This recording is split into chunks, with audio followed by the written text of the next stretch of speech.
Hello বন্ধুরা, আমার সালাম নিন। আসসালামু আলাইকুম। আশা করি আপনারা সবাই ভালো আছেন ইনশাল্লাহ, এবং আমার প্রত্যাশাও তাই। সেই সাথে আমার প্রীতি ও শুভেচ্ছা নিন। আজ এ পর্যায়ে যে বিষয়ে কথা বলবো তা হচ্ছে, পৃথিবীর সবচেয়ে নিরীহ ও শান্ত জিনিস হচ্ছে মাটি। মাটির প্রতি আমার দুর্বলতা প্রবল। মাটি আমার সবচেয়ে আপনজন। মাঝে মাঝে মনে হয় মাটির স্পর্শেই আমি ধন্য।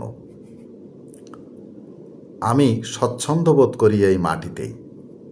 আসলে মাটির প্রতি আমার দুর্বলতার কারণ, আমি মাটি থেকে সৃষ্টি, আবার মাটিতেই ফিরে যাব। এ পর্যায়ে এখানেই থাকছি। ততক্ষণ পর্যন্ত সবাই ভালো থাকুন, সুস্থ থাকুন এবং নিরাপদে থাকুন। শুভকামনা নিরন্তর সবার জন্য সবসময়।